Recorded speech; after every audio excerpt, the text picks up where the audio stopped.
حضور صلی اللہ علیہ وسلم ہجرت یہ مسلمانوں کا سال ہجری سال ہوتا ہے. آپ نے ہجرت سفر کے مہینے میں شروع کی تھی. جو ابھی مہینہ ہے اس مہینے میں سفر، ہجرت کا سفر، آپ کی ہجرت بھی سفر میں شروع ہو گئی. سفر کے مہینے آپ نے شروع سال سے صحابہ کو کہا کہ مدینہ جانا شروع کر دو. صحابہ سب چلے گئے. حضرت ابوبکر صدیق رضی اللہ عنہ باقی رہ گئے اور حضرت علی رضی اللہ عنہ، 2 آدمی رہ گئے. بہت بڑا مشورہ کیا مکے والوں نے. دارالندوہ ان کی مشورے کی جگہ تھی، وہاں سب جمع ہو گئے. انہوں نے کہا اب بتاؤ کیا کریں. شیطان بھی ایک آدمی کی شکل میں آ گیا. اب وہ مشورہ شروع ہو گیا کیا کریں. ایک آدمی نے رائے دی. اس نے کہا کہ ایسا کرو، محمد صلی اللہ علیہ وسلم کو زنجیروں میں باندھ دو. ان کے صحابہ سب مدینے چلے گئے، یہاں اکیلے، یہ یہاں صحابہ وہاں، دین نہیں پھیلے گا. تو شیطان نے کہا نہیں، یہ رائے غلط ہے، یہ تو پھر کوئی فائدہ نہیں، پکی بات کرو. دوسرے نے رائے دی کہ ان کو مکے سے جلا وطن کر دو، نکال دو، باہر جو مرضی کریں، ہمارے رشتہ دار ہیں، نکال دو. پھر اس نے کہا یہ بہت غلط رائے ہے، نکال دو گے تو مدینے چلے جائیں گے، پھر حملہ کریں گے. نہیں کرتے کرتے ابو جہل کی باری آئی. اس نے کہا میری رائے یہ ہے کہ ان کو 100 آدمی مل کر حملہ کرو. آپ کا خاندان بہت اونچا خاندان تھا، بنو ہاشم کا. وہ کافر ہونے کے باوجود بھی آپ کی مدد کرتے تھے. آپ انگلیوں میں انگلیاں ڈال کر فرماتے تھے کہ انہوں نے میری ایسے مدد کی تھی زمانے جاہلیت میں، ان کو مال غنیمت میں سے حصہ ملے گا اس لیے کہ انہوں نے میری حفاظت کی تھی، میری حفاظت کی تھی. اس لیے تو انہوں نے کہا کہ یہ بنو ہاشم کا ایک قبیلہ ہے اور کافروں کے 100 قبیلے ہیں، 100 قبیلوں کا ایک ایک پہلوان لو، 100 آدمی مل کر اکٹھے حملہ کریں. اب حضور کا خاندان 100 قبیلوں کا مقابلہ تو نہیں کر سکتا. ایک قبیلہ 5 کا 10 کا مقابلہ کرے، 100 کا تو نہیں کر سکتا. اس لیے وہ یہ کہیں گے کہ ہمیں دیت دے دو، 100 اونٹ مانگیں گے، ہر قبیلے والے ایک ایک اونٹ دے دیں گے. بڑے خوش ہوئے. شیطان نے کہا یہ رائے صحیح ہے. سب متفق ہو گئے. آج تو کرنا ہی ہے. 100 نوجوان چنے، ان کو 100 تلواریں پکڑائیں، آ کے آپ کے گھر کا محاصرہ کر لیا اور آپ اندر ہی ہیں. اللہ چاہتے تو پہلے نکال دیتے، لیکن اللہ کی قدرت نہیں. اللہ جل شانہ نے اس کے بعد وہی نازل فرمائی کہ آپ رات یہاں نہ گزاریے، آپ ان کے بیچ میں سے سورہ یاسین پڑھتے ہوئے چلے جائیں. وَجَعَلْنَا مِن بَيْنِ أَيْدِيهِمْ سَدًّا وَمِنْ خَلْفِهِمْ سَدًّا فَأَغْشَيْنَاهُمْ فَهُمْ لَا يُبْصِرُونَ. یہ آیت پڑھتے پڑھتے آپ بیچ میں سے نکل، آنکھیں کھلی ہیں، ان کو آپ نظر نہیں آتے. اللہ چاہیں گے تو نظر آئیں گے، اللہ نہیں چاہتے تو نہیں نظر آتے. اب وہ چلے گئے، مٹی بھی ان کے اوپر ڈالتے ہوئے چلے گئے. بعد میں شیطان آیا کہ کس لیے کھڑے ہو؟ کہ پیرا دے رہے ہیں. کہ وہ تو چلے گئے. ان کا تمہیں نظر آتے ہیں، ہمیں نہیں نظر آتے. کہ تمہارے سر پہ مٹی بھی ڈال کر گئے. تو آپ چلے گئے وہاں سے. ان 100 کے بیچ میں سے اللہ نے آپ کو حفاظت سے نکالا، حفاظت سے. اور قرآن پاک میں وہ قصہ سنایا، وَإِذْ يَمْكُرُ بِكَ الَّذِينَ كَفَرُوا لِيُثْبِتُوكَ أَوْ يَقْتُلُوكَ أَوْ يُخْرِجُوكَ. اس وقت کو یاد کرو جب یہ مکے والے بری بری تدبیریں کر رہے تھے. کوئی کہتا تھا ان کو زنجیروں میں باندھ دو، اور کوئی کہتا تھا ان کو مکے سے جلا وطن کر دو، اور کوئی کہتا تھا ان کو 100 آدمی مل کر مار دو. آگے اللہ نے فرمایا وَيَمْكُرُونَ وَيَمْكُرُ اللَّهُ وَاللَّهُ خَيْرُ الْمَاكِرِينَ. وہ بھی تدبیریں کر رہے تھے اور اللہ بھی ایک تدبیر کر رہا تھا. تدبیر تو اللہ کی چلتی ہے، انسانوں کی نہیں چلتی. ہم نے ان 100 کے بیچ میں سے آپ کو نکالا، غار ثور میں آپ کی حفاظت کی، اور آپ کو انتہائی حفاظت کے ساتھ آپ کو مدینہ منورہ پہنچا دیا. پوری حفاظت کے ساتھ آپ کو ہم نے مدینہ منورہ پہنچا دی. بڑے وہ سٹ پٹائے اور بڑی کوششیں کی، وہ بڑا کھا لو جو کرنا ہے، حسد میں جل جاؤ اچھی طرح، لیکن ہوگا تو وہ جو اللہ چاہیں گے. عیسیٰ علیہ السلام کے قصے میں بھی اللہ نے یہی الفاظ فرمائے. ایک انہوں نے تدبیر کی، ایک تدبیر اللہ نے کی. تدبیر تو اللہ کی چلتی ہے. یہودی دشمن بن گئے تھے. عیسیٰ علیہ السلام کے گھر پہ پہرا دینے والا بھی کوئی نہیں. یہودیوں نے آ کے چاروں طرف سے گھیر لیا اور سولی تیار کی کہ آج سولی پر چڑھا دینا ہے. اللہ جل شانہ نے اپنی قدرت دکھائی اور عیسیٰ علیہ السلام کے گھر کی چھت کو پھاڑا اور عیسیٰ علیہ السلام کو بغیر کسی جہاز کے، بغیر کسی سواری کے اٹھا کر آسمان پہ پہنچا دی. انہوں نے اندر جا کر اپنا ایک فوجی بھیجا، اندر دیکھو کس کمرے میں ہے. اس کی شکل بدل کر اللہ نے عیسیٰ علیہ السلام جیسی کر دی.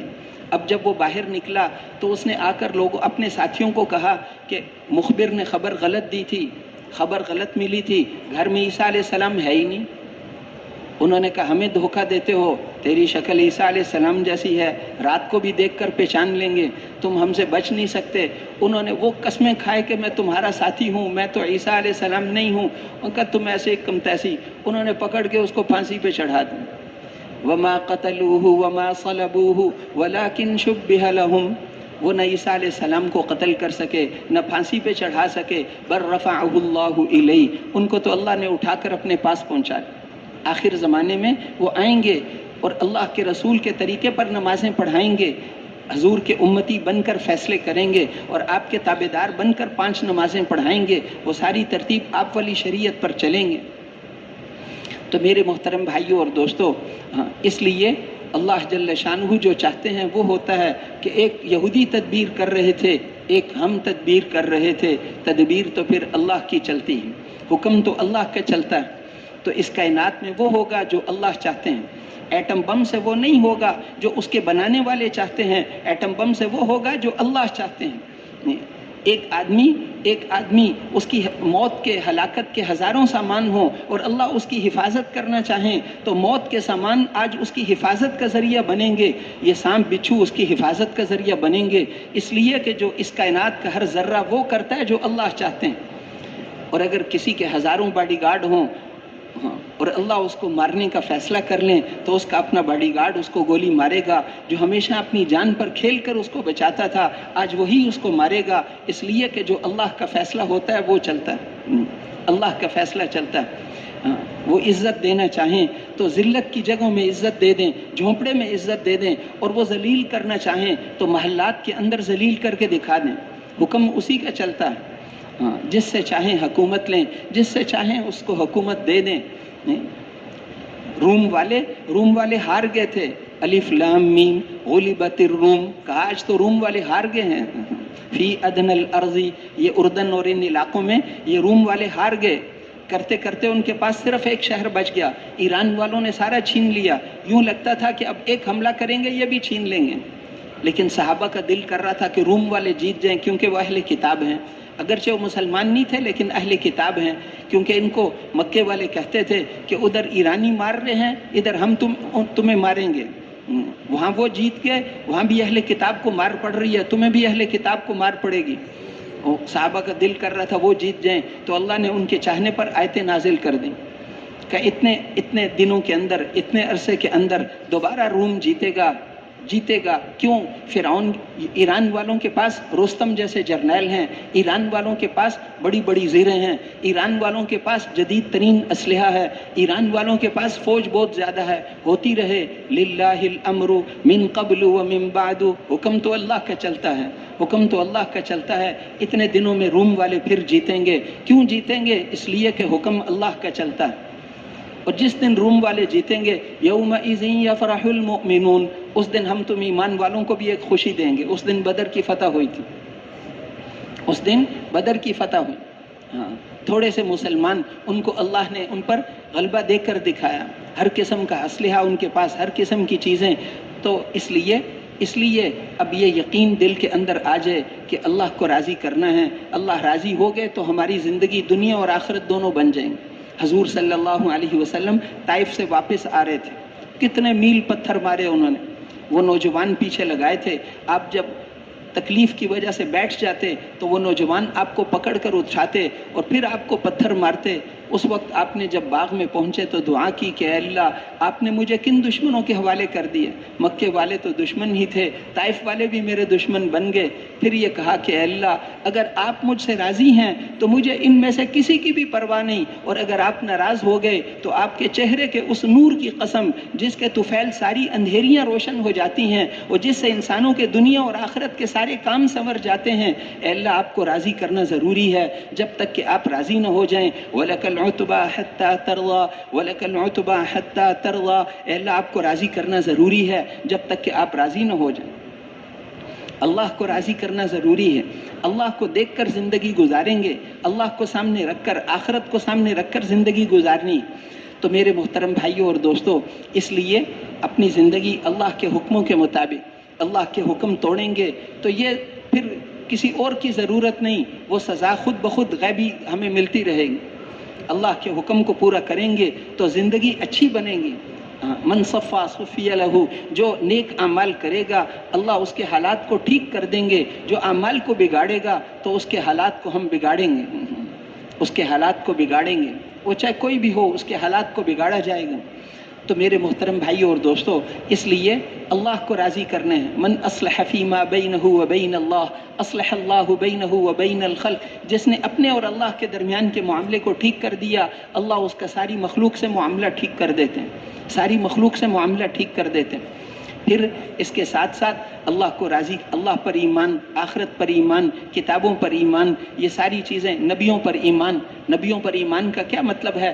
کہ شخصیت جن کی پیروی کی جائے وہ صرف انبیاء علیہم السلام۔ یہ پوری دنیا اللہ کے ہاں کوڑا کباڑ ہے، اس میں سے قیمتی چیز وہ محمد الرسول اللہ صلی اللہ علیہ وسلم، اور جو ان کے رنگ میں رنگا ہوا ہوگا وہ قیمتی بن جائے گا، جو ان کے طریقے پہ چلے گا وہ قیمتی بن جائے گا۔ جی، کوئی بادشاہ ہونے کی وجہ سے شخصیت نہیں بنتا، اور کوئی وزیر ہونے کی وجہ سے شخصیت نہیں بنتا، اور کوئی سرمایہ دار ہونے کی وجہ سے شخصیت نہیں بنتا۔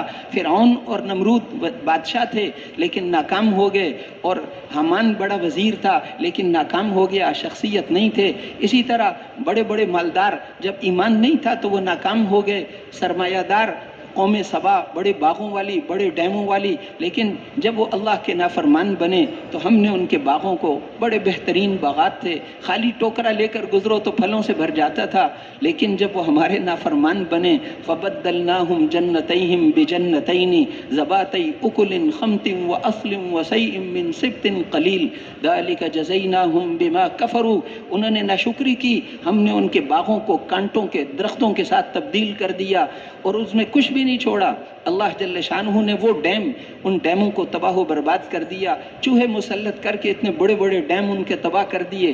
اللہ جل شانہ نے اللہ کے احکامات کو توڑا تو ہم نے ان بستیوں والوں کو توڑ دیے۔ اس امت کو فرمایا تم کیا چیز ہو، وہ تم سے پہلے والے جو تھے تم سے زیادہ طاقتور تھے، تم سے زیادہ اولادوں والے تھے، تم سے زیادہ مال و دولت والے تھے، تم سے زیادہ طاقت والے تھے، لیکن جب ہمارے نافرمان بنے تو ہم نے ایسے پیسا تھا جیسے خشک پتوں کو پیس دیتے ہیں، جیسے خشک پتوں کو پیس دیتے ہیں، ایسے ہم نے ان کو پیس دیا، ہم نے ان ظالموں کی جڑوں کو کاٹ دیا۔ فقطع دابر القوم الذین ظلموا والحمد للہ رب العالمین، ان ظالموں کی جڑوں کو بھی کاٹ دیا۔ ساری تعریفیں اس اللہ کی ہیں جس نے ان کی نسلوں کو بھی ختم کر دی، ان کا نام لینے والا بھی کوئی نہیں رہا، قصے اور کہانیاں بنا دیا، قصے اور کہانیاں بنا دیا، ان قوموں کے قصے تمہیں سنائے۔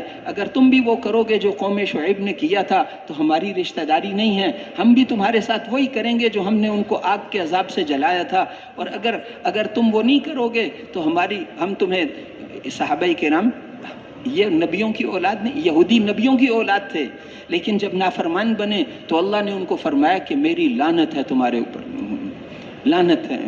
اور صحابہ تو نبیوں کی اولاد نہیں تھے، بت پرستوں کی اولاد تھے، لیکن ایمان اور اعمال کو جب مضبوطی سے پکڑا تو ساری دنیا کو ان کے قدموں میں ڈال دی۔ تو ایمان اور اعمال پر فیصلہ فرماتے ہیں۔ اس لیے حضور صلی اللہ علیہ وسلم کے طریقوں میں، آپ کی سنتوں میں کامیابی ہے، ایک ایک طریقے کو سیکھنا، ایک ایک ادب کو سیکھنا، جو آپ ایک مبارک زندگی لے کر آئے ہیں، سکھا کر گئے ہیں، اس کے مطابق زندگی گزارنا۔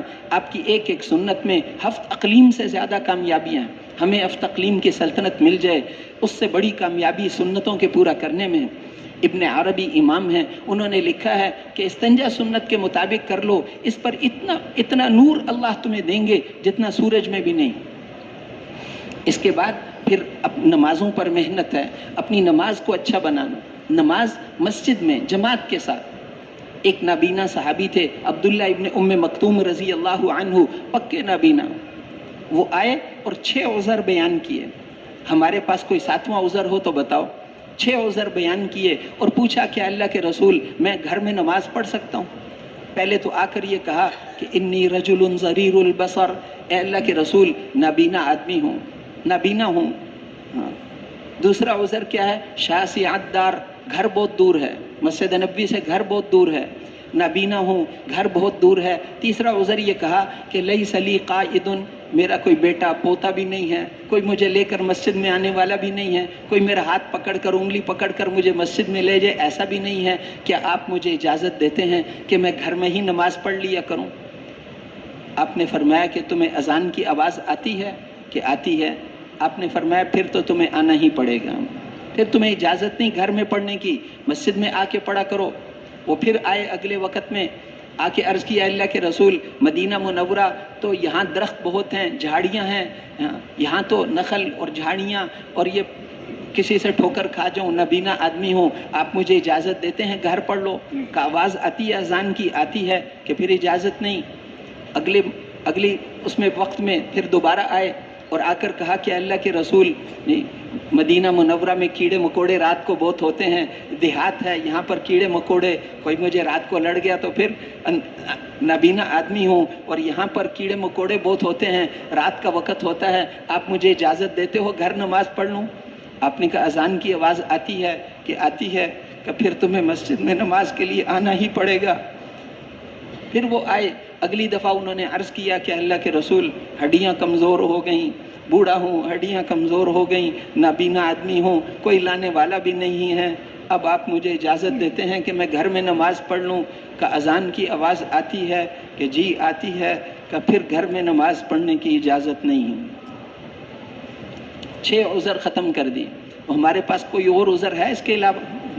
اتنا بوڑھا آدمی اور کوئی لانے والا بھی نہیں، نابینا بھی ہے، گھر بھی بہت دور ہے، اللہ کے رسول گھر میں نماز پڑھ لیا کروں؟ کہ اگر اذان کی آواز آتی ہے تو تمہیں گھر میں نماز پڑھنے کی اجازت نہیں ہے، مسجد میں آ کے نماز پڑھو، مسجد میں نماز پڑھو، جماعت کے ساتھ نماز پڑھنا. اس پر ڈالا تھا. کسی منافق کی بھی جرت نہیں تھی کہ جماعت کی نماز چھوڑ دے، کہ لوگوں کو پتہ چل جائے گا میں منافق ہوں. منافق بھی آ جاتے تھے.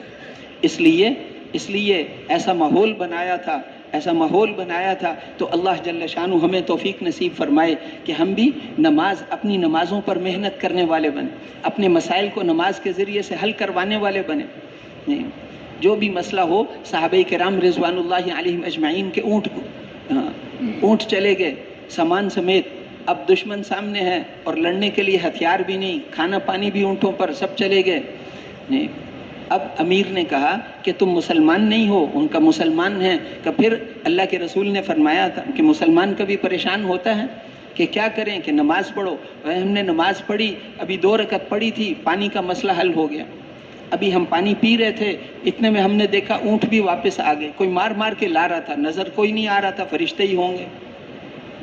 اللہ جل شانہ نے اونٹ واپس کروا دیے. اسی طرح اپنے مسئلوں کو نماز کے ذریعے سے حل کرانا. نماز سے روٹی، کپڑا، مکان، صحت، عزت، اولاد اللہ سارا کچھ دیتے ہیں.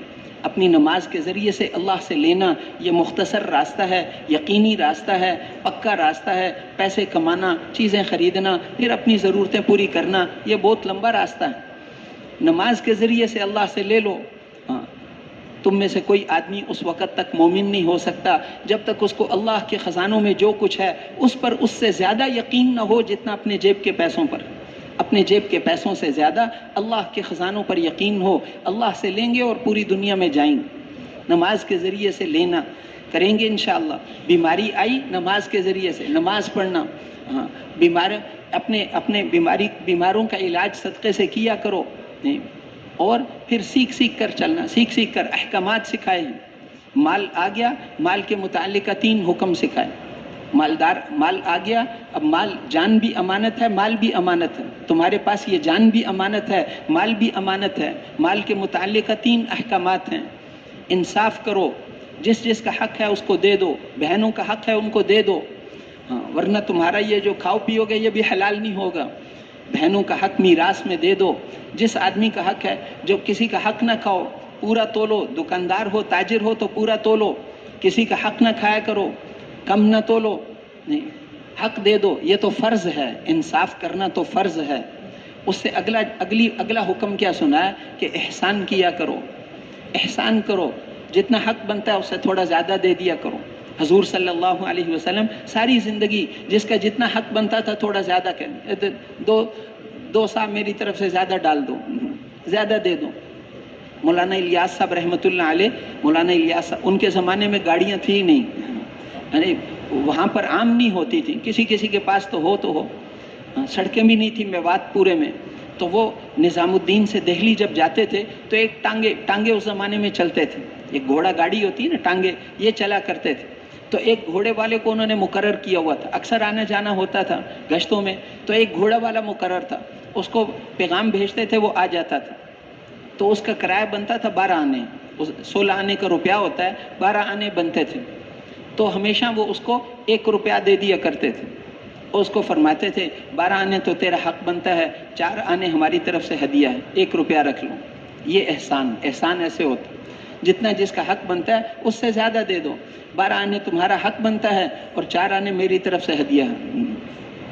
احسان کرو، لوگوں کے ساتھ احسان کرو، حرج کرو ان پر. اور اس سے اگلی بات سکھائی، اس سے اگلی بات اللہ کے رسول نے سکھائی کہ ایثار کرو. یؤثرون علی انفسہم.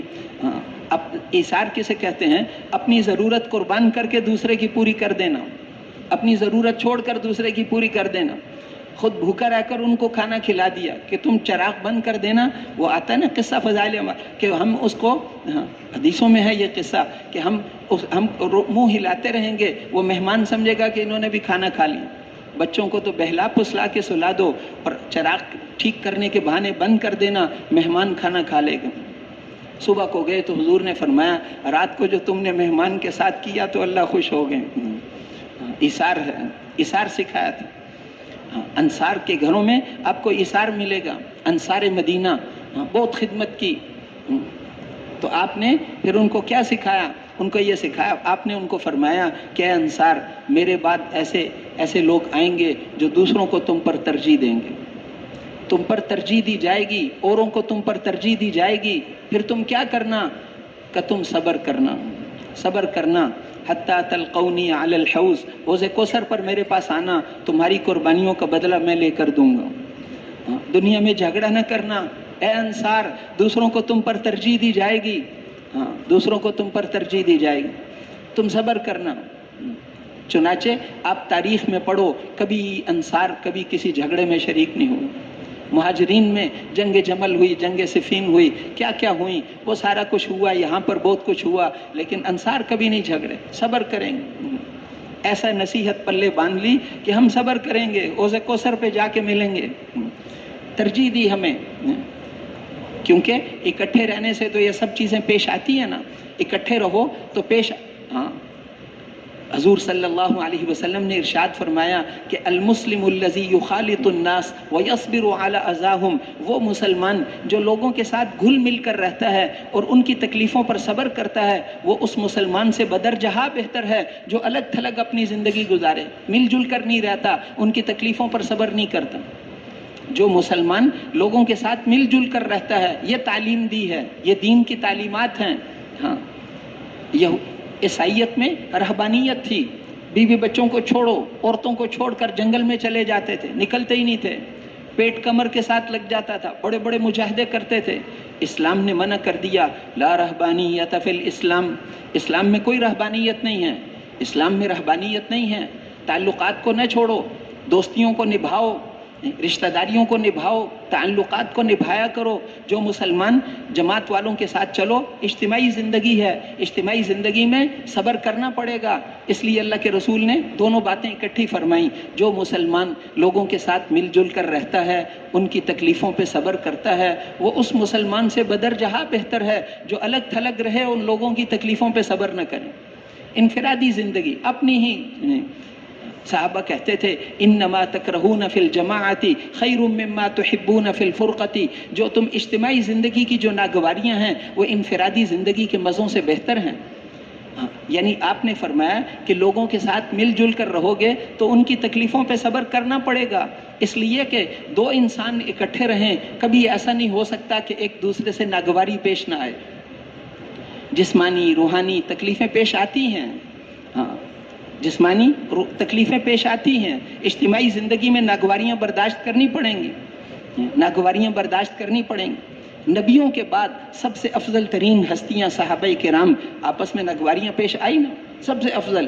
انبیاء کے بعد سب سے افضل صحابہ، سب سے زیادہ اللہ سے ڈرنے والے، سب سے زیادہ تقوی والے، سب سے زیادہ ایمان والے، سب سے زیادہ بہترین اخلاق والے حضرت ابوبکر، حضرت عمر، نبیوں کے بعد سب سے بڑے درجے والے، لیکن ناگواریاں پیش آ گئیں، جھگڑا ہو جاتا تھا، رائے میں مختلف ہو جاتی تھی، مشورے میں اتنے بڑے درجے کے آدمی ہیں کہ ہمیشہ کہا جاتا تھا ذهب ابو بکر و عمر، ابو بکر اور عمر چلے گئے، ابو بکر اور عمر تشریف لے آئے، ابو بکر اور عمر، ابو بکر، حضور ان دونوں کا نام کیونکہ ہمیشہ اکٹھے لیتے تھے، میں اور ابو بکر اور عمر، میں اور ابو بکر اور عمر، میں اور ابو بکر اور عمر اس پر ایمان لے آئے۔ ایک آدمی کو بھیڑیے نے دعوت دی تھی، مسلمان کا، تو ابھی تک اس نے اس کی بکریاں چرا رہا تھا، ایک بکری اس نے بھیڑیے نے اٹھائی تو وہ قریب ہی تھا چرواہا، اس نے آ کر زور سے لاٹھی ماری تو اس بھیڑیے نے انسانی زبان میں کہا کہ تو نے میرے اللہ کی روزی میرے سے کیوں چھینی؟ تو وہ اتنا حیران ہوا، اس نے چیخ ماری، کہا لوگوں، ایک بھیڑیا انسانوں کی طرح باتیں کرتا ہے۔ اس بھیڑیے نے کہا اس سے زیادہ حیرت کی بات یہ ہے کہ اللہ کے رسول دعوت دے رہے ہیں، تو ابھی ایمان نہیں لایا، چلو جا کے ایمان لے آؤ۔ بھیڑیے نے دعوت دی، اب وہ مدینہ منورہ میں آیا، آ کر قصہ سنایا، آپ نے فرمایا ممبر پہ بٹھاؤ، سب کو جمع کرو، اس نے قصہ سب کو سناؤ، سب کو بتاؤ، دیکھو بھیڑیے نے کہا ہے، اللہ کی قدرت ہے۔ پھر جب اس نے سنایا، آپ نے فرمایا کہ میں اور ابو بکر اور عمر اس پر ایمان لے آئے۔ ان کو اپنے ساتھ ہی نام لیتے تھے۔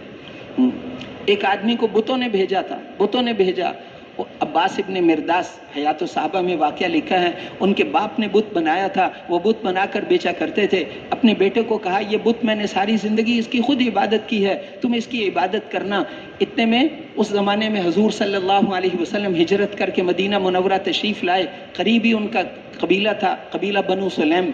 ایک دن جب وہ اپنے بت خانے میں گئے تو ان بتوں سے آواز آئی، قل للقبیلۃ من سلیم کلھا ہلک الانیس وعاش اہل المسجد، جاؤ پورے بنو سلیم قبیلے والوں کو بتا دو کہ بتوں کا زمانہ ختم ہو گیا اور مسجد والوں کا زمانہ آ گیا۔ بتوں کا زمانہ ختم ہو گیا، مسجد والوں کا زمانہ آ گیا۔ اودا زمار وکان یعبد مدتا قبل الکتاب الی النبی محمد ان الذی ورث النبوۃ والہدی بعد ابن مریم من قریش مہتدی۔ پہلے زمار بت کی عبادت ہوتی تھی، اب محمد صلی اللہ علیہ وسلم کے رب کی عبادت کا زمانہ آ گیا۔ عیسیٰ ابن مریم کے بعد جس کو اللہ نے ہدایت اور نبوت دے کر بھیجا ہے وہ یہ محمد الرسول اللہ صلی اللہ علیہ وسلم۔ اس نے بتوں سے یہ بات سنی، بتوں نے یہ کہا، اب وہ آیا مدینے میں، آ کر قصہ سنایا، آپ نے فرمایا سب کو جمع کرو، ممبر پہ چڑھ جاؤ، سناؤ کیا ہوا۔ بتوں نے بھیجا، دیکھو اللہ کی قدرت، سناؤ، ان سے قصہ سنایا۔ ایسے موقع ہوتا تھا تو آپ سب کو سنوا کر پھر ان کو فرمایا، جب اس نے سنا لیا تو آپ نے فرمایا کہ میں اور ابو بکر اور عمر اس پر ایمان لے آئے۔ ایسے ہی ہوا، ان دو پر اتنا بھروسہ تھا کہ مشورہ ہوتا تھا تو آپ پوچھتے تھے ابو بکر اور عمر کہاں ہیں، ان کو بلاؤ، اور ان دونوں کو آپ فرماتے تھے کہ تمہاری دونوں کی رائے جب ایک ہوگی تو وہ میرا فیصلہ بھی وہی ہوگا۔ اے ابو بکر اور عمر، جس مسئلے میں تم دونوں کی رائے ایک ہوگی وہی میرا فیصلہ ہوگا۔ اس درجے کے آدمی تھے، لیکن پھر بھی کبھی کبھی ناگواری تو ہو جاتی، آواز اونچی ہو جاتی کچھ۔ ایک دفعہ حضرت ابو بکر رضی اللہ عنہ نے کوئی ایسی بات کہی، حضرت عمر ناراض ہو کے چل پڑے، وہ پیچھے گئے، معاف کر دو۔ ایک بڑی فکر ہوتی تھی، ہر ایک کو آخرت کی فکر لگی ہوئی تھی، وہ ہر آدمی کو فکر تھی میری آخرت کا کیا بنے گا، وہ اپنا عہدہ شہدہ کچھ نہیں سمجھ، ہر ایک کو فکر آخرت کی۔ چنانچہ وہ پیچھے ان کے گھر تک پہنچ گئے، حضرت عمر نے زور سے دروازہ بند کر دیا، جاؤ نہیں۔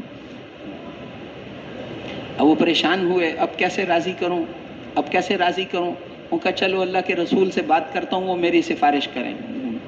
اب وہ گئے، حضور صلی اللہ علیہ وسلم صحابہ کے ساتھ بیٹھے ہوئے تھے، اور آپ نے حضرت ابو بکر رضی اللہ عنہ کو دیکھا تو آپ نے صحابہ کو کہا کہ تمہارا ساتھی کسی سے جھگڑا کر کے آیا ہے۔ ہاں، ان کے چہرے سے پتہ چل رہا ہے، ہاں جھگڑا ہوا ہے دو آدمیوں میں۔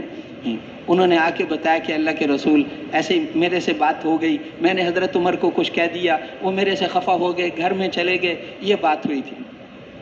اتنے میں حضرت عمر نے سوچا کہ بھائی وہ تو ابو بکر ہے، عام آدمی نہیں ہے، میں نے غلطی کی، اب وہ بھی پیچھے آئے راضی کرنے کے لیے۔ اتنے میں دیکھا کہ وہ تو حضور کی مجلس میں آ گئے ہیں۔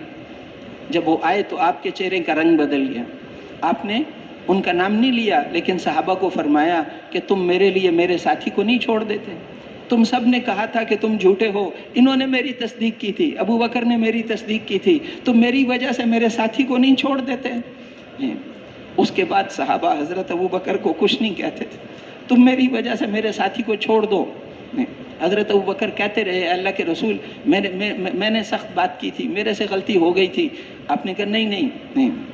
تو اس لیے ان کا تم میری وجہ سے میرے ساتھی کو نہیں چھوڑ دیتے، بس۔ اب مسئلہ ٹھیک، تو ناگواریاں تو پیش آ جاتی ہیں، ایسے بڑے بڑے لوگوں میں بھی پیش آ جاتی ہیں، ناگواریاں تو ہوں گی، مزاج مختلف ہیں، انسانی مزاج ہیں، جیسے شکلیں نہیں ملتی ہیں ایسے مزاج بھی نہیں ملتے۔ آپ یہ کہو کہ میری بیوی بالکل ویسا ہی ہو جیسے میں چاہتا ہوں، دنیا میں تو یہ ممکن نہیں ہے۔ میرا بیٹا ویسا ہی ہو جیسے 100% میں چاہتا ہوں، یہ تو ممکن نہیں ہے، صبر کرنا پڑے گا۔ کوئی چیز تو تمہاری مرضی کے خلاف ہوگی۔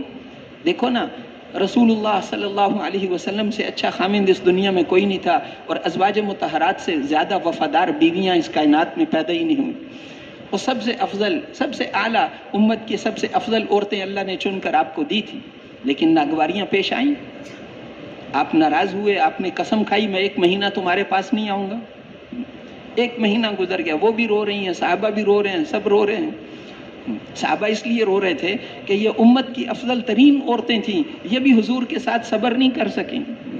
تو اب جو ہے، اب لگتا ہے اللہ اپنے پیارے نبی کو اٹھا لیں گے، تو آپ کی جدائی کے غم میں روتے تھے۔ اس لیے، اور کبھی کبھی بیویاں بھی، ان کو بھی ناگواری پیش آتی تھی، وہ بھی خفا ہو جاتی تھی کبھی۔ آپ نے حضرت عائشہ رضی اللہ عنہا ام المومنین سے فرمایا کہ عائشہ، جب تم میرے سے خوش ہوتی ہو مجھے پتہ چل جاتا ہے، جب ناراض ہوتی ہو پھر بھی پتہ چلتا ہے۔ تو ان کا وہ کیسے؟ آپ نے کہا جب تم خوش ہوتی ہو تو تم میرے نام کی قسم ورب محمد کہہ کر قسم کھاتی ہو، اور جب ناراض ہوتی ہو تو ورب ابراہیم علیہ السلام کے نام لے کر قسم کھاتی ہو۔ انہوں نے کہا بات تو ایسے ہی ہے، لیکن لا احجر الا اسمک، اے اللہ کے رسول، اس وقت بھی ناراض ہو کر بھی صرف آپ کا نام چھوڑتی ہوں، آپ کی محبت دل سے نہیں نکالتی، صرف نام چھوڑ دیتی ہوں۔ تو ناگواری، نہ اس جیسی کوئی بیوی، نہ اس جیسا کوئی خامند، لیکن ناگواریاں تو پیش آتی ہیں۔ اس لیے فرمایا المسلم الذی یخالط الناس، وہ مسلمان جو لوگوں میں گھل مل کر رہے اور صبر کرے، ان سے تکلیفیں پیش آئیں گی، صبر کرے، تکلیفیں تو آئیں گی، تکلیفیں تو آئیں گی۔ اس لیے آپ نے حدیث میں فرمایا کہ کوئی مومن مرد اپنی بیوی سے کبھی بغض نہیں کرتا، لا یفرق مؤمن مؤمنۃ، کوئی مومن کسی مومنہ عورت سے اپنی بیوی سے بغض نہیں رکھتا دل میں۔ اس لیے کہ ان سخط منہا خلقا رضی منہا آخر، اگر اس کی ایک چیز تمہیں ناپسند ہے تو بہت ساری چیزیں پسند بھی تو ہے نا، ان کو سوچا کرو۔ جو باتیں تمہیں بیوی کی پسند ہیں ان کو دیکھا کرو، جو نہیں پسند ان کو نہ دیکھا کرو۔ یہ تو دنیا ہے، سارا کچھ پسند ہو وہ جنت میں ہوگا انشاءاللہ، یہاں تو ساری چیزیں پسند نہیں ہوتی، یہ تو دنیا ہے، دنیا تو جگہ ہی ایسی ہے۔ اس لیے یہاں تو برداشت کرنا پڑے گا، صبر کرنا پڑے گا۔ حضرت عمر رضی اللہ عنہ کے پاس ایک آدمی اپنی بیوی کی شکایت لے کر آیا۔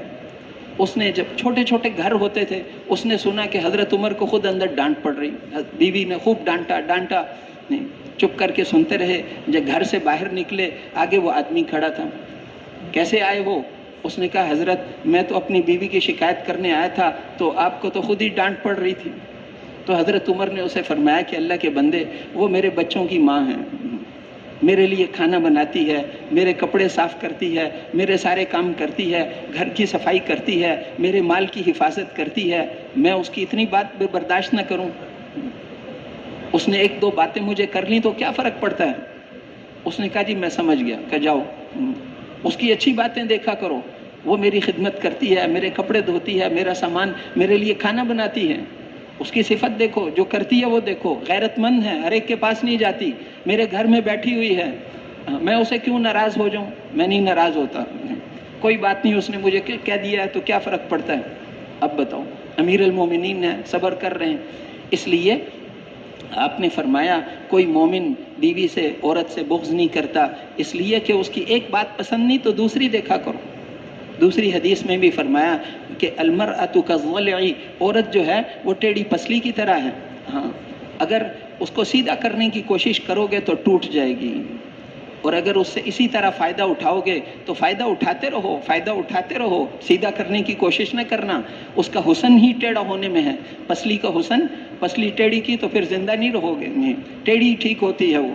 جیسے عقاب تھا نا، وہ ایک مثال قصہ سناتے ہیں، ہماری کتابوں میں لکھا ہوا ہے، یہ جو عربی کی کتابیں ہیں وہ کہتے ہیں ایک عقاب تھا، شاہی عقاب تھا، وہ بادشاہ کے محل میں شاہی عقاب، اب وہاں سے اڑ کے ایک دفعہ وہ ایک بڑھیا کے گھر میں پہنچ گیا، وہ ڈھونڈتے رہے، بادشاہ لوگ ڈھونڈتے رہے، اس کے آدمیوں کو تو ملا نہیں، اب اس نے بڑھیا نے اس کی پرورش کی، پھر اس نے کہا کہ یہ بیچارہ مظلوم ہے، اتنی ٹیڑھی چونچ ہے اس کی، ٹیڑھی چونچ سے کیسے کھاتا ہے، اس نے کینچی لے کے کاٹ دی، اب وہ خونم خون ہو گئے۔ جو اپنی جگہ چھوڑ کر دوسری جگہ جاتا ہے تو اس کا یہی حال ہوتا ہے، اس کی تو ٹیڑھی چونچ ہی اس کا کمال تھا، اس کی تو ٹیڑھی چونچ ہی کمال تھا، تم نے تو اس کی چونچ ہی کاٹ دی۔ اس لیے کسی چیز کے ٹیڑھا ہونے میں کمال ہوتا ہے، یہ اللہ نے عورت کی کمی نہیں بتائی، اس کو کبھی کمی نہ سمجھنا، خدا نہ خواستہ یہ نہ کہو عورت کو تم ٹیڑھی پسلی سے پیدا ہوئی ہو، نہیں، اللہ کے رسول نے اس کا حسن بتایا، اس کے ٹیڑھے ہونے کے ساتھ اس سے فائدہ اٹھاؤ، اس سے فائدہ اٹھاؤ، اس کی صفات کو دیکھو، اس کی کمیوں کو نہ دیکھو۔ ہر آدمی کو، مردوں کے ساتھ بھی ایسے ہی، آپ اگر ساروں کو اچھے آدمی چنو گے تو آپ اکیلے رہ جاؤ گے، اس دنیا میں تو ہر ایک کے ساتھ چلنا ہوتا ہے، صبر کرنا ہوتا ہے، اجتماعی زندگی میں برداشت کرنا ہوتا ہے، کسی کو کریلے سے نفرت ہے، کسی کو کریلا پسند ہے، کریلے کی تو کوئی غلطی نہیں ہے، وہ بھی ٹھیک ہے، وہ بھی ٹھیک ہے، دونوں ٹھیک ہیں، تو اس لیے دنیا کے اندر فرمایا کہ وہ مسلمان جو لوگوں کے ساتھ گھل مل کر رہے، ان کی تکلیفوں پر صبر کرے، وہ اس مسلمان سے بدرجہ بہتر ہے جو لوگوں کے ساتھ گھل مل کر نہیں رہتا، ان کی باتوں پر صبر نہیں کرتا، ان کی باتوں پر صبر نہیں کرتا، لوگوں کی باتوں پر صبر کرنا۔ المؤمن یألف ویؤلف ولا خیر فی من لا یألف ولا یؤلف، مومن محبت کرتا ہے، لوگ اس سے محبت کرتے ہیں، وہ لوگوں سے مانوس ہوتا ہے، لوگ اس سے مانوس ہوتے ہیں، اس سے نفرت نہیں کرتے، اس آدمی میں کوئی خیر نہیں جس کے ساتھ لوگ جڑے نہیں۔ اس لیے صفات بتائی ہیں، مسلمان تو نرم ہوتا ہے، بات ماننے والا ہوتا ہے، اور وہ تو اچھے اخلاق والا ہوتا ہے۔ اور میرے محترم بھائیوں اور دوستوں، یہ ساری باتیں اس لیے تو بات یہ چل رہی تھی کہ جب مال آ جائے تو مال کے اندر اللہ نے یہ حکم بتائے کہ مال کے اندر انصاف کرو، جس رشتہ دار کا حق ہے، بیوی کا نفقہ دو، بچوں کا نفقہ دو، جو تعلقات ہیں، جو وہ سارے پورا دین ہے، تبلیغ تو پورے دین کی تبلیغ ہے، اس لیے پورے کے پورے دین کو اپنے زندگی میں لانا ہے۔ ہاں، انصاف کرنا یہ تو فرض ہے۔ اس سے اگلی درجے کی بات کیا بتائی کہ احسان کرو، جتنا کسی کا حق بنتا ہے اس سے تھوڑا زیادہ دے دو، یہ سکھایا ہے۔ تیسری بات یہ بتائی کہ ایثار کرو، اس سے محبتیں پیدا ہوتی، ایثار کرو، عاجزی پیدا کرو، اپنے اندر تواضع پیدا کرو، تواضع سے ہر آدمی دوسرے سے جڑ جائے گا، کوئی بات نہیں۔ حضرت علی رضی اللہ عنہ، ان کے بیٹے نے ان سے، جب وہ خلیفہ تھے، حضرت علی رضی اللہ عنہ خلیفہ ہیں، پوری امت کے نزدیک اس وقت سب سے افضل دنیا میں وہی تھے، تو ان کے بیٹے نے پوچھا کہ حضور صلی اللہ علیہ وسلم کے بعد سب سے افضل کون ہیں؟ تو انہوں نے کہا کہ سب سے افضل تو ابو بکر تھے۔ اپنا بیٹا پوچھ رہا ہے، محمد ابن حنفیہ۔ انہوں نے کہا کہ اس کے بعد کون تھے؟ انہوں نے کہا اس کے بعد تو عمر ابن خطاب رضی اللہ عنہ تھے۔ تو بیٹے نے کہا اس کے بعد تو آپ ہوں گے نا ابا جان؟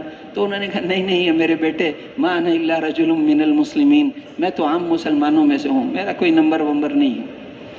تواضع، عاجزی ہوتی تھی۔ امیر المومنین تھے، جان بوجھ پر گدھے پر سواری کرتے تھے، عاجزی۔ کبھی عراق میں کبھی کھانا وہاں کا نہیں کھایا، مدینہ منورہ سے ستو منگواتے تھے، اور وہ ستو کھایا کرتے تھے۔ آج اسی طرح عاجزی ہر ایک میں، حضور صلی اللہ علیہ وسلم میں تواضع اللہ کو پسند ہے۔ آپ فرماتے تھے میں ایسے بیٹھتا ہوں جیسے غلام بیٹھتا ہے، میں ایسے کھانا کھاتا ہوں جیسے غلام کھانا کھاتا ہے۔ نہیں، میں تو قریش کی ایک عورت کا بیٹا ہوں جو سوکھا گوشت کھاتی تھی۔ تو تواضع ہو، آدمی کے اندر تواضع ہو، عاجزی ہو۔ مولانا زکریا صاحب جنہوں نے فضائل اعمال لکھی ہے، شیخ الحدیث مولانا زکریا صاحب، وہ جب یہاں آتے تھے تو اب سارے لوگ مصافحہ کرتے تھے۔ مولانا احسان صاحب شاگرد تھے، وہ ساتھ کھڑے ہوتے تھے، تو مغرب کے بعد، عصر سے مغرب مصافحہ چلتا رہا۔ مغرب کے بعد مولانا احسان صاحب سے پوچھا شیخ الحدیث صاحب نے کہ تمہیں پتہ ہے جب لوگ مصافحہ کرتے ہیں تو میں کیا پڑھتا رہتا ہوں؟ انہوں نے کہا نہیں، کہ میں یہ پڑھتا ہوں، میں کہتا ہوں الحمدللہ الذی اظہر علی الجمیل وستر علی القبیح، ساری تعریفیں اس اللہ کے لیے ہیں جس نے میری خوبیاں لوگوں پر ظاہر کر دی اور میرے عیبوں میں پردہ ڈال دیے، اگر آگے فرماتے تھے کہ اگر ان لوگوں کو پتہ چل جائے کہ زکریا کیسا ہے تو وہ میرے اوپر تھوکیں گے بھی نہیں۔ یہ جو آ کر مسافے کر رہے ہیں، دور دور سے مفتی علماء مسافے کر رہے ہیں کہ ان کو پتہ ہی نہیں زکریا کیسا ہے۔ اعلیٰ درجے پر ایمان تھا، لیکن تواضع، عاجزی، تواضع، عاجزی۔ اس لیے میرے محترم بھائیوں اور دوستوں، تواضع اللہ کو پسند ہے، مل جل کر رہنا، صبر کرنا، ایک دوسرے کی باتوں پر صبر کرنا۔ ہاں، حضور صلی اللہ علیہ وسلم نے 5 باتیں مجھے خاص طور پہ سکھائیں۔ حضرت ابو ہریرہ رضی اللہ عنہ فرماتے ہیں کہ میرا ہاتھ پکڑ کر مجھے کون ان 5 باتوں کو ساروں تک پہنچائے گا؟ حضرت ابو ہریرہ رضی اللہ عنہ نے کہا اللہ کے رسول میں پہنچاؤں۔ پہلی بات یہ سکھائی، اتق المحارم تکن اعبد الناس، تم حرام کام چھوڑ دو، سب سے بڑے عبادت گزار بن جاؤ۔ نفلی عبادتوں پہ زور نہیں دینا، اس سے زیادہ زور اس پر دینا ہے کہ گناہ سے بچنا، اللہ کی نافرمانی سے بچنا۔ نظر پڑی، نامحرم پہ نظر پڑی، اس کو جھکا لی، فوراً نظر جھکا لی، اللہ اس کے بدلے میں تمہیں ایمان کی حلاوت نصیب فرمائیں گے، یہ وعدہ ہے۔ ایمان کی حلاوت ہم تمہارے دل میں ڈالیں گے۔ نظر کی حفاظت کرنے، حرام کام چھوڑ دو، تم سب سے بڑے عبادت گزار شمار ہو جاؤ گے۔ حضرت عبداللہ ابن عباس رضی اللہ عنہما سے پوچھا گیا کہ دو آدمی ہیں، ایک بہت محنت کرتا ہے، بہت گشتیں، بہت اعمال، بہت محنت، لیکن کبھی کبھی تنہائیوں میں گناہ بھی کرتا ہے، اور دوسرا آدمی گناہ سے بہت بچتا ہے، کام اتنا نہیں، محنت اتنی نہیں کرتا، ان دونوں میں سے بہتر کون سا ہے؟ تو انہوں نے فرمایا کہ جو گناہ سے بچتا ہے اس کے برابر تو کوئی نہیں ہو سکتا۔ گناہ سے بچنے والا وہ آگے بڑھ جائے گا۔ تقوی پر اللہ جل شانہ کی برکتیں آتی ہیں۔ تقوی اللہ جل شانہ کی غیبی مدد ساتھ ہوگی، تقوی والا آگے بڑھے گا۔ انما یتقبل اللہ من المتقین، متقی آدمی کا عمل اللہ قبول کرتے ہیں۔ ایک متقی کی نماز، ایک غیر متقی کی نماز، متقی کی قربانی، غیر متقی کا عمل اللہ قبول فرماتے ہیں، متقی کا عمل قبول فرماتے ہیں۔ تو تقوی اختیار کرنا، اور اتق المحارم تکن اعبد الناس وارض بما قسم اللہ لک تکن اغنى الناس، جو اللہ نے تمہیں روزی دی ہے اس پر راضی ہو جاؤ، تم سب سے زیادہ غنی بن جاؤ۔ غنا تو دل سے ہوتی ہے، مال سے نہیں ہوتی۔ اللہ نے جو روزی دی ہے اس پر صبر کر لو، تم تھوڑی روزی پر صبر کر لو، اللہ تمہارے تھوڑے اعمال پر راضی ہو جائیں۔ وہ بھی حدیث میں آتا ہے نا، ایک تاجر تھا پچھلی قوموں میں، وہ جب مرنے کے بعد اس کا پیش ہوا تو اللہ جل شانہ نے فرشتوں سے فرمایا کہ کوئی نیکی ہے اس کی زندگی میں؟ ان کا جی کوئی نیکی نہیں، نہ نماز، نہ کچھ، نیکی تو کوئی نہیں ہے۔ پھر کا ایک نیکی تھی، سہلن اذا باع سہلن اذا اشترى، جب بیچتا تھا تو بھی نرمی کرتا تھا، جب خریدتا تھا تو پھر بھی بہت نرم تھا۔ وہ لوگ کہتے کہ قیمت ہم کم نہیں کریں گے، کہتا ٹھیک ہے دے دو، جتنے مانگتے ہیں دے دو، اور بیچتے ہوئے وہ کم کراتے تھے، کہتے چلو جتنے ہیں اتنے دے دو۔ بیچنے میں بھی نرم تھا اور خریدنے میں بھی نرم تھا، لوگوں کے ساتھ نرمی کرتا تھا، کسی کا قرضہ نہیں دے سکتا تو چھوڑ دیتا تھا۔ اللہ نے فرمایا یہ میرے بندوں کو چھوڑ دیتا تھا، ہم نے بھی اس کو بخش دیا، بخشش فرما دی۔ سہلن اذا باع سہلن اذا اشترى، جب بیچتا تھا تو نرمی، اور جب خریدتا تھا تو نرمی کا اس کی بخشش کر دوں۔ اس لیے لوگوں کے تو جو اللہ نے تمہیں دیا ہے اس پر راضی ہو جاؤ، تم بڑے غنی بن جاؤ گے۔ اور احسن الی جارک تکن مسلمہ، لوگوں کے ساتھ اچھا سلوک کرو، لوگوں کے ساتھ، اپنے پڑوسی کے ساتھ اچھا سلوک کرو تو تم مسلمان بن جاؤ گے۔ پڑوسی کے ساتھ اچھا سلوک کرنا۔ امام ابو حنیفہ رحمۃ اللہ علیہ، ان کا پڑوسی گھر بیچ رہا تھا، لوگوں نے پوچھا کتنے کا؟ 2 لاکھ کا۔ وہاں کہ اللہ سے ڈرو، یہ تو 1 لاکھ قیمت بنتی ہے اس کی۔ اس نے کہا قیمت تو 1 لاکھ ہی ہے، 1 لاکھ گھر کا، 1 لاکھ ابو حنیفہ کے پڑوسی بننے کا۔ اس جیسا کوئی پڑوسی ہے تو بتاؤ، ایسا نیک آدمی پڑوسی ہے تو کوئی بتا کے لا کر بتاؤ۔ 1 لاکھ ان کے پڑوس کے ہیں۔ امام صاحب کو پتہ چلا، وہ بلایا کہ گھر کس لیے بیچتے ہو؟ کہ قرضے چڑھ گئے ہیں۔ انہوں نے 2 لاکھ دے دیے، کہ قرضہ ادا کر دو، ہمیں چھوڑ کے نہ جاؤ۔ پڑوسی کے ساتھ اچھا سلوک کرو، پڑوسی کے ساتھ اچھا سلوک کرو، مسلمان بن جاؤ گے، مسلمان شمار ہوگے۔ احب للناس ما تحب لنفسک، لوگوں کے لیے وہی پسند کرو جو اپنے لیے پسند کرتے ہو۔ ہم نے دوہرا معیار رکھا ہوا ہے، اپنے لیے خاص اور لوگوں کے لیے ٹھیک ہے چل جائے گا، اس کے لیے تو چل جائے گا، نہیں، لوگوں کے لیے بھی وہی پسند کرو جو اپنے لیے پسند کرتے ہو۔ اپنے لیے جو پسند کرتے ہو وہی دوسروں کے لیے پسند کرو، اور زیادہ نہ ہنسا کرو، اس لیے کہ زیادہ ہنسنے سے دل مر جاتا ہے۔ تو میرے محترم، اس لیے بھائیوں اور دوستوں، یہ ہماری زندگی ایک دفعہ ملی، آخرت میں وہی ملے گا جو ہم نے کیا ہوگا، بغیر ملے ہوئے نہیں کچھ ہوتا۔ لیس للانسان الا ما سعی، وہی ملے گا جو آدمی کوشش کرے گا۔ اور لا تجزون الا ما کنتم تعملون، جو کرتے تھے تم اسی کا بدلہ ملے گا۔ صلح کرانا، لوگوں کے ساتھ مل جل کر رہنا، آپس میں حالات کو، ایک مرتبہ آپ نے فرمایا، حضرت عبداللہ ابن عمر رضی اللہ عنہما فرماتے ہیں کہ آپ نے ایک دفعہ فرمایا کہ الا انبئکم بافضل من درجۃ الصیام والصلوات والصدقہ، کیا میں تمہیں ایسا عمل نہ بتاؤں، نمازوں سے، روزوں سے، صدقوں سے سب سے افضل عمل ہے؟ صحابہ نے کہا اللہ کے رسول ضرور بتائیں۔ آپ ہمیشہ طلب پیدا کرتے تھے، طلب کے ساتھ پھر چیز قیمتی ہوتی، بغیر طلب کے بتا دو تو وہ پتہ ہی ویسے ہی نکل جاتی، قیمتی چیز بھی نکل جاتی۔ تو آپ ہمیشہ طلب پیدا کرتے ہیں۔ تمہیں نمازوں سے، روزوں سے سب سے افضل چیز نہ بتا دوں؟ کہ اللہ کے رسول ضرور بتائیے نا۔ تو آپ نے فرمایا کہ اصلاح ذات البین، آپس میں اچھے طریقے سے رہنا، آپس میں جوڑ قائم رکھنا، ہر ایک کے ساتھ ٹھیک طریقے سے رہنا۔ اچھا، وہ فرمایا فساد ذات البین ہی الحالقہ، اور آپس میں توڑ پیدا کرنا یہ دین کو مونڈ دیتا ہے۔ میں یہ نہیں کہتا کہ بالوں کو مونڈ دیتا ہے، کہ یہ دین کو مونڈ دیتا ہے، جیسے اس طرح مونڈ دیتا ہے یہ تو اعمال کو مونڈ دے گا۔ آپس میں جھگڑے نہ کرو، کونوا عباد اللہ اخوانا، آپس میں بھائی بھائی بن کر رہو، اللہ کے بندے بھائی بھائی بن کر رہو۔ تو اس لیے آپس کے جھگڑوں سے بچو۔ حضور صلی اللہ علیہ وسلم ساری زندگی خود نماز پڑھاتے تھے، ہمیشہ خود امام۔ جب آپ مدینہ منورہ میں ہیں، ایسے زندگی میں کبھی نہیں ہوا کہ نماز کا وقت آئے اور آپ نہ آئے ہوں، سوائے ایک دو دفعہ کے کہ جب آپ کسی کی صلح کرانے گئے تھے، دو گروہوں میں جھگڑا ہوا ہے، آپ صلح کرانے کے لیے تشریف لے گئے، پیچھے وقت، لوگوں نے کہا نماز دیر ہو رہی ہے، وہاں دیر ہو گئی، نماز ہماری قضا نہ ہو جائے، اے ابو بکر آپ نماز پڑھا دیجئے، ہاں اے عبد الرحمن ابن عوف نماز پڑھا دی۔ ایک موقع پر حضرت عبد الرحمن ابن عوف نے، ساری زندگی میں ایک دفعہ ایسا ہوا کہ آپ امامت کے وقت موجود نہیں تھے، اور وہ تب تھا کہ جب آپ صلح کرانے گئے تھے۔ دو آدمیوں میں جھگڑا کرانا جمعے کی نماز چھوڑنے سے بھی بڑا گناہ ہے۔ اس کی بات ادھر، اس کی بات ادھر، اس کی بات ادھر، اس کی بات ادھر، جمعے کی نماز سے بھی بڑا گناہ ہے دو آدمیوں میں جھگڑا کرا دیں۔ وہ آتا ہے نا روایت میں کہ وہ جو شیطان ہے وہ تخت لگا کر بیٹھتا ہے، پوچھتا ہے، کارگزاری سنتا ہے، کارگزاری سناؤ، کیا کیا کام کیا ہے؟ کوئی بتاتا ہے کہ بچہ مدرسے جا رہا تھا میں نے بھگا دیا، کوئی کہتا ہے میں نے یہ کیا، شاباش ان کو۔ ایک آدمی کہتا ہے میں نے میاں بیوی میں لڑائی کرا دی، توڑ پیدا کرا دیا، تو شیطان اٹھ کے کھڑا ہو جاتا ہے، کہا آؤ میرے گلے لگ جاؤ، یہ میرا سچا وارث ہے، یہ لڑائی پیدا کر دی، لڑائی پیدا کی اس نے، یہ میرا دوست ہے۔ تو اس لیے اس کی بات نہیں مانی، شیطان کی بات نہیں مانی۔ مال کے اندر جیسے بتایا کہ انصاف کرنا، احسان کرنا، ایثار کرنا، اور تین چیزیں نہیں ہونی چاہیے۔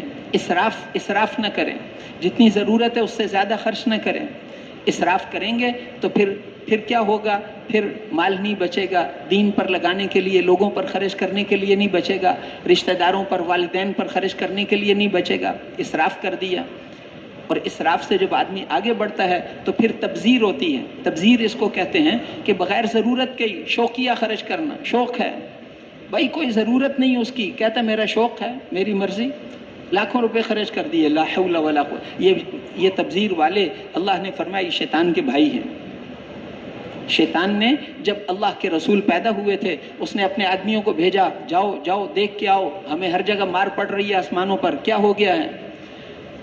تو انہوں نے آ کر بتایا کہ اللہ کے آخری رسول آ گئے ہیں۔ اس نے کہا آنے دو، ان کو محنت کرنے دو، میری بھی محنت چلے گی۔ تو اس کے چیلوں نے کہا تو کیا کرے گا؟ اس نے کہا وہ جہاں کہیں گے مال لگاؤ میں اس کے مخالف لگواؤں گا، وہ جہاں لگوائیں گے میں اس کے خلاف لگواؤں گا، میں ان کو نہیں چھوڑوں گا، میں ان کو فضول خرچی پر ڈالوں گا، یہ شیطان۔ اس لیے اللہ نے قرآن میں کہا کہ یہ مبذرین جو ہیں یہ شیطان کے بھائی ہیں، شیطان کے بھائی ہیں۔ اس نے کہا تھا کہ میں جہاں اللہ کے رسول خرچ کرنے کا حکم دیں گے میں اس کے خلاف ان کا مال خرچ کرواؤں گا۔ غلط کاموں پر لگائیں گے کمانا بھی زیادہ پڑے گا، ضرورتیں پوری نہیں ہوں گی، کمائیں گے زیادہ، دین کا وقت ہی نہیں ملے گا، بیوی بچوں کے لیے وقت ہی نہیں ملے گا۔ ہاں، اور تیسری چیز مترف، ہاں، کہ وہ عیاشی شروع کر دینا۔ قرآن میں مترف فرمایا کہ وہ پھر عیاشی پر آدمی آ جاتا ہے ناحق، تو پھر تو یہ نبیوں کی مخالفت کرتے تھے۔ اس لیے میرے محترم بھائیوں اور دوستوں، احکام بتائے ہیں، مسلمان کا مال سب سے زیادہ اللہ کے دین کے پھیلانے پر لگے، اور اس کے بعد سب سے زیادہ عبادات کے زندہ کرنے پر لگے، اس کے بعد سب سے زیادہ مسلمان کا مال حضور صلی اللہ علیہ وسلم والے علم کے پھیلانے پر لگے، اس کے بعد مال مسلمان کا سب سے زیادہ مسلمانوں، یتیموں، مسکینوں، بیواؤں، حاجت مندوں، اللہ کی مخلوق پر لگے، اس کے بعد اپنی ضرورت کو پورا کرنا، اور اپنی ضرورت پوری کرے، خواہشات پر نہ لگائے۔ یسألونک ماذا ينفقون، یہ آپ سے پوچھتے ہیں ہم کتنا مال خرچ کریں، قل العفو، آپ فرما دیجئے نا جو ضرورت سے زیادہ ہے وہ خرچ کر دو، ضرورت پر خرچ کر سکتے ہو، کپڑوں کی ضرورت پوری کر لو، جوتوں کی، باقی ضرورت پر لگاؤ، خواہشات پر نہ لگاؤ۔ جو خواہشات پر لگائے گا تو پھر وہ دنیا مرنے سے پہلے بھی روئے گا، آخرت میں بھی روئے گا۔ اللہ کے دین پر لگانا، اللہ کے دین پر لگانا اور اللہ کی مخلوق پر لگانا۔ جب صحابہ ایسے بن گئے تو اللہ نے کیسر و کسریٰ کے ہزاروں سال کے جمع کیے ہوئے مال ان سے چھین کر صحابہ کے قدموں میں ڈال دی۔